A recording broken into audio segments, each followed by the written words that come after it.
Hadirin yang dimuliakan Allah Subhanahu wa taala.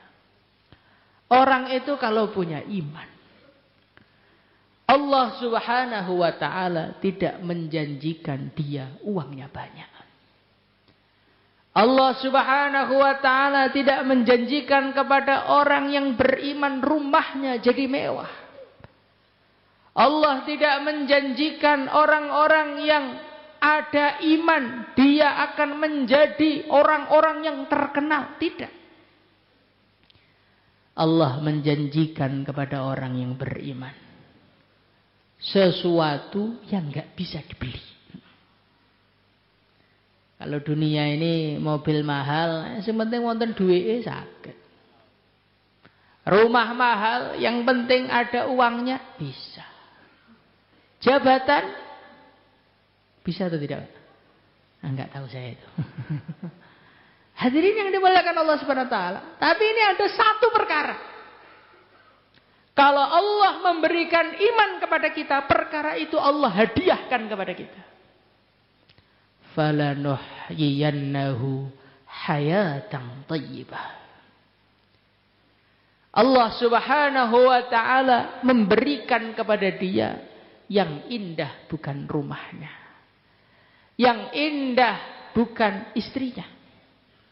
Yang indah bukan anaknya. Yang indah kehidupannya. Itu yang niku nek kalih Gusti Allah niku diparingi iman. Uripe niku didamel indah. Dibikin tenang. Dibikin ayem oleh Allah Subhanahu wa taala. Sehingga hadirin yang mulia, walaupun utangnya banyak. Jenengan gak ada hutang lho, Pak. Tinggal ning wajah ini. Nek nggih sakit guyu. Utangnya banyak. Ini yang datang ke sini juga tidak semua istrinya setuju. Ada sing garwani merengut ra karo-karuan. Hadirin yang mulia, tapi kita bisa duduk dengan tenang. Bisa sakinah. Bisa tidur dengan duduk. Wah, itu luar biasa, Pak. Sekarang tuh orang berusaha bagaimana tidur dengan nyenyak. Sampai ada jual bantal yang menyenyakkan tidur. And then tiang adol kasur yang membuat orang nyenyak. And then tiang bakul obat tidur. Duduk di markas enggak perlu obat, sudah tertidur katanya. Hadirin yang muliakan Allah Subhanahu wa taala. Ini termasuk bagian dari hidup yang indah tadi. Masalah kathah tesih saged angker dileme. Masya Allah. Makanya kita niki diparingi iman, kedah syukur saestu kepada Allah Subhanahu wa taala. Insyaallah dimulai. Tapi hadirin yang dimuliakan Allah Subhanahu wa taala, ada yang komplain.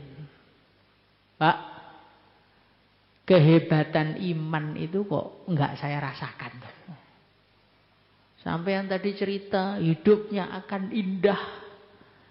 Saya panjenengan tadi cerita hidupnya akan tenang. Nah nyatane kula niki ruwet terus mboten rampung e. Nyatanya saya itu pusing terus. Nyatanya saya ini rasanya dalam hidup itu kurang terus. Berarti iman itu tidak seperti yang sampeyan ceritakan. Hadirin yang dimuliakan Allah Subhanahu wa taala. Iman itu kenapa kita belum bisa merasakan?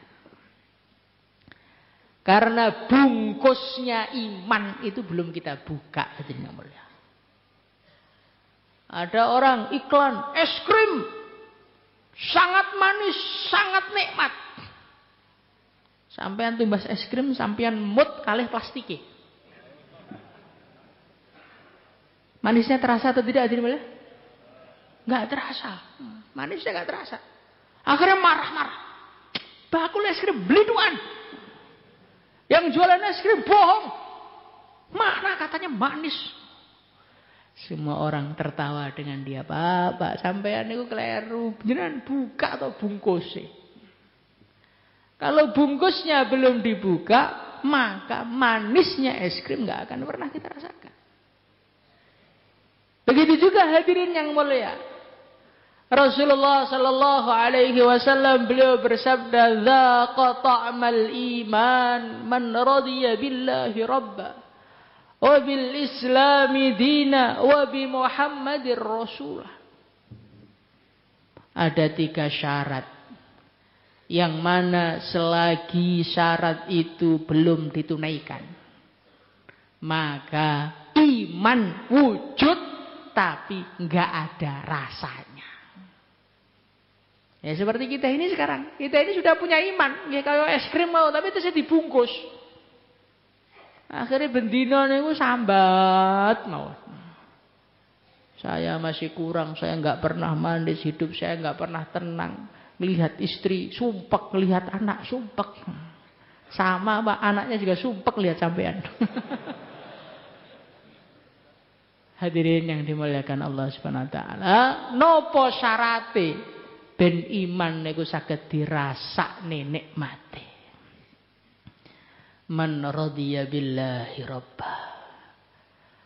Kunci yang pertama kalau iman itu pengen dirasakan manisnya. Iman pengen dirasakan nikmatnya. Iman pengen dirasakan kelezatannya. Sing pertama kali, man radiya billahi rabba, orang yang beriman tadi harus puas diatur oleh Allah. Harus puas punya Tuhan Allah. Harus puas dipelihara oleh Allah. Nah niki Pak. Hadirin yang dimuliakan Allah Subhanahu wa taala, kita ini hidup di dunia ini sudah punya iman, sudah iman kepada Allah. Tapi niku ditata kali Gusti Allah niku mboten patek manggon. Dipapakne kali Gusti Allah itu masih ada rasa enggak terimanya. Hadirin yang dimuliakan Allah Subhanahu wa taala, kita hari-hari kerja keras, macul teng sawah sampai mun kaya tiyang rukuk terus. Tapi omahe gubuk, montore mboten lunas-lunas. Terus ningali tanggane bakulane lancar gitu. Anake sehat-sehat, bojone ayu, omahe ombo. Pripun Mbak sampean? Sumpek napa mboten? Kadang-kadang tiyang niku ningali tanggane melu sumpek. Akhirnya sing diprotesnya Gusti Allah. Duh Gusti, kula niki mun kula rewangi 4 wulan. Khurut fisabilillah. Sudah saya ewangi salat 5 waktu di masjid. Lah kok saya enggak sugih-sugih toh Gusti. Nah, itu yang teman saya, gabade salat tuh mobilnya mewah, duitnya banyak. Ngene iki, Pak. Ngene iki. Ya inilah yang menjadikan kita belum merasakan lezatnya iman ya ini. Mboten mapan ditata kalih Gusti Allah. Hadirin yang dimuliakan Allah Subhanahu wa taala. Bagaimana supaya kita ini ridho dengan Allah? Ridho dengan keputusan Allah. Ridho dengan pengaturan Allah. Ridho dipelihara oleh Allah. Dijadikan apa saja ridho. Gimana caranya? Kalau kita punya pemahaman Allah Maha Tahu, Allah Maha Sayang. Hadirin yang dimuliakan Allah Subhanahu wa taala. Ini ada orang pergi ke dokter. 2 orang. Yang pertama dikasih tahu sama dokter, "Pak, sampean itu sakit TBC. Jantungnya juga kena. Darah tinggi, berpotensi stroke. Maka karena penyakit Bapak itu banyak, sampeyan sehari harus minum 20 pil. Kemudian setelah pasien pertama pergi, kita dicek. Sampeyan tuh nggak sakit, Pak. Sampeyan tuh kurang duit mawon. Pun pele niki vitamin sehari 1. Jenengan dikasih dokter 1 pil, terima napa mboten, Pak? Terima apa tidak? Terima. Nggak mungkin protes, Pak. Loh teman saya tadi pilnya dikasih 20 loh. Masa saya cuma 1? Betul enten, Pak? Nggak ada orang seperti itu. Ketika dikasih pil sedikit malah suwun, alhamdulillah, berarti saya ini orang sehat walafiat. Hadirin yang dimuliakan Allah Subhanahu wa taala. Begitu juga. Dunia itu ya kayak obat itu. Kalau kita itu dikasih obat sedikit sama Allah, itu mungkin karena imannya masih sehat, Pak. Mungkin, Pak. Atau malah saking nemennya akhirnya diparingi sekedhik. Yang dikasih banyak itu ya supaya masuk surganya agak belakangan. Karena dikatakan dalam satu hadis Rasulullah Shallallahu Alaihi Wasallam beliau bersabda, orang kaya dengan orang miskin masuk surganya beda 500 tahun. Makanya kok kita niku duwe pas-pasan, dagang mboten payu, kudune matur suwun kepada alhamdulillah Gusti, jenengan dadekne kula melarat, niki artine kula mlebune swarga cepet. Pripun, Pak? Insyaallah dimana? Jadi orang itu kalau memahami Allah Maha sayang kepada dia, Allah Maha mengetahui tentang apa yang dia perlukan, melebihi yang dia pahami oleh perasaannya sendiri, maka dikasih apa saja oleh Allah, dia syukur. Dijadikan jomblo oleh Allah. Nah, kadang-kadang enten tiyang nu sudah ajae ganteng duwe ngenten ngelamar sinten man mboten payu-payu. Ngenten niku.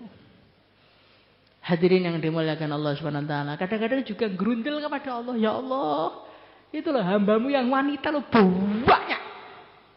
Kok enggak ada tuh yang engkau cantolkan kepada saya satu saja? Hadirin yang mulia, itu mungkin ada hikmahnya. Kita ini orang buruk, maka oleh Allah enggak ditemukan jodoh. Biar orang-orang buruk di dunia tidak tambah banyak. Mana sing beling sampeyan setunggal udutan. Sanake 10 udut kabeh nih, mbulek-mbulekin donya niku. Makane sing jomblo niki syukur niku. Alhamdulillah, berarti ini sepertinya saya harus perbaikan diri biar nanti kalau lahir anak itu tidak mengotor-ngotori dunia. Hadirin yang dimuliakan Allah Subhanahu wa taala, Masya Allah. Dijadikan oleh Allah punya istri yang cantik. Nah niku memahami penak niku, Pak. Masya Allah, alhamdulillah, Allah kasih saya istri yang cantik itu supaya saya lebih mudah menundukkan pandangan. Dan sing elek pripun, Pak? Nah, kalau yang jelek nggih saged syukur mawon. Alhamdulillah, Allah Subhanahu wa taala kasih saya istri yang jelek, hitam, ngamukan pisan. Akhirnya ditaskel 4 bulan tuh enteng. Ditinggal lama-lama itu enggak khawatir. Enggak akan ada yang rusoi. Nah, ngene niku, Pak. Jadi yang niku nek wis ridho teng Gusti Allah, memahami Allah Maha sayang, Allah Maha mengetahui, wis dadi napa mon seneng. Di depan seneng, di belakang seneng, sugih seneng, melarat seneng, jomblo seneng, payu rabi seneng. Bahkan sampai ada ulama, wali-wali Allah zaman dulu itu kalau sakit itu nggak berani doa minta sembuh. Ketika ditanya, Syekh, kenapa engkau itu nggak doa minta sembuh sama Allah? Maka ulama tadi mengatakan, lawang saya itu yang ngasih sakit Allah. Lah kalau saya itu minta sembuh itu kan berarti seakan-akan saya itu memprotes keputusan Allah. Sebenarnya selorone dinikmati ae nek sing dadekne Gusti Allah kok. Pripun atine amun. Insyaallah dimana? Belajar ridho. Yang niku nek ridho akhirnya ngraosne lezat iman. Lah orang tuh kalau sudah merasakan lezatnya iman, Masya Allah, hidup di dunia itu nikmat. Semoga termasuk kita semuanya. Wabil Islami dina, nomor kalihipun orang itu akan bisa merasakan lezatnya iman kalau dia itu ridho dengan Islam sebagai agamanya. Bangga jadi orang Islam tuh bangga. Ini penting lah. Hadirin yang dimuliakan Allah SWT, kita ini KTP ini Islam.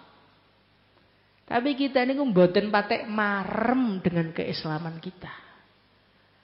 Akhirnya apa hadirin yang mulia? Akhirnya kita ini pikirannya ikut-ikutan orang kafir. Pikirannya ikut-ikutan orang yang tidak beriman kepada Allah. Lebih parah lagi perasaannya iman itu kuno. Islam niku kuno. Ilmu zaman onta.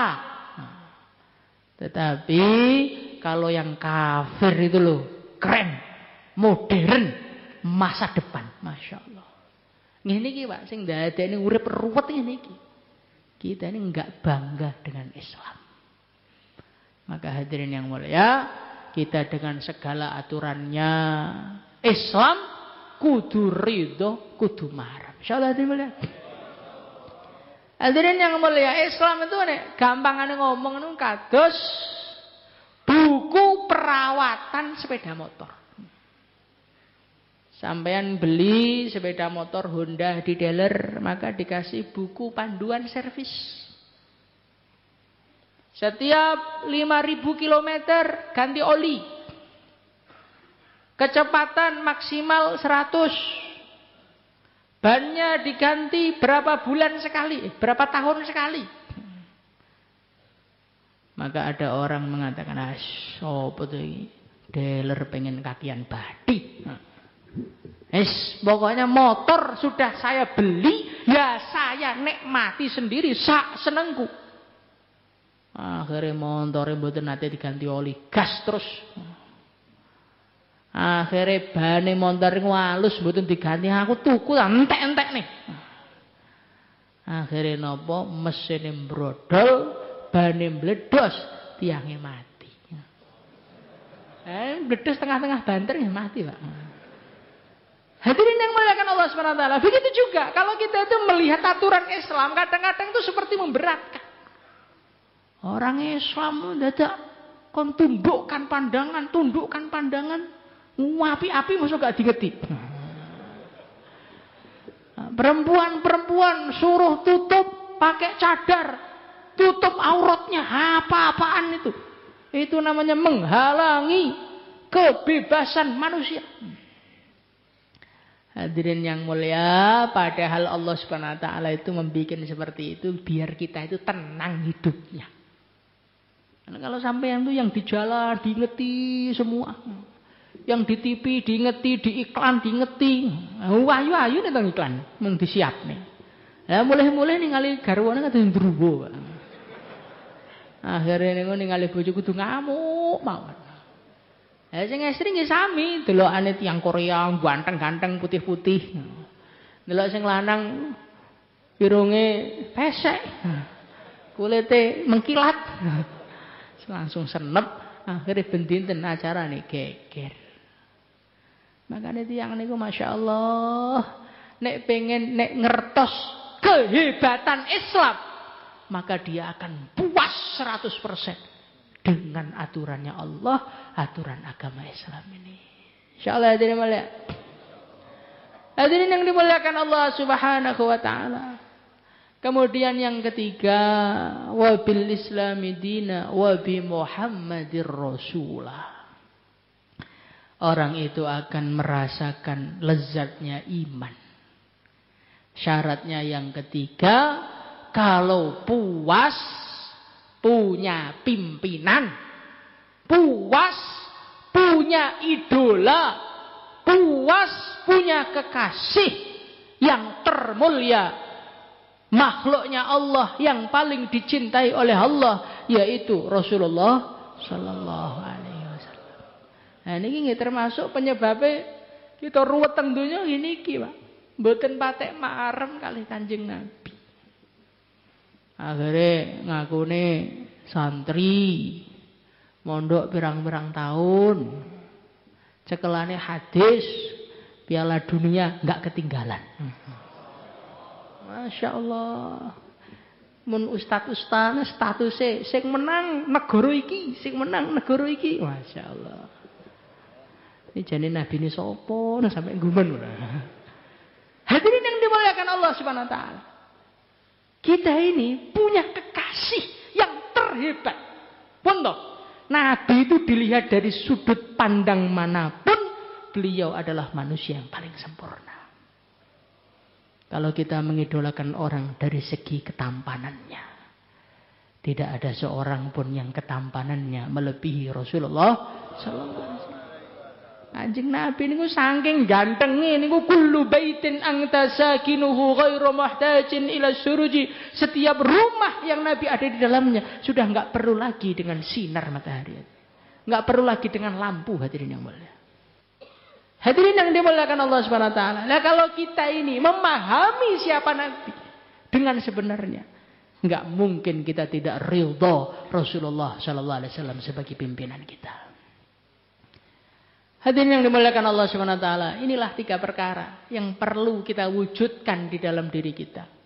Ridho punya Tuhan Allah, ridho punya agama Islam, ridho punya pimpinan baginda Nabi Muhammad sallallahu alaihi wasallam. Insyaallah hadirin mulia. Hadirin yang dimuliakan Allah Subhanahu wa taala. Maka hari-hari kita ini kita usahakan ini ngelatih 3 perkara ini. Bagaimana ridho kepada Allah, bagaimana ridho kepada Rasulullah, bagaimana ridho kepada Islam. Insyaallah hadirin mulia.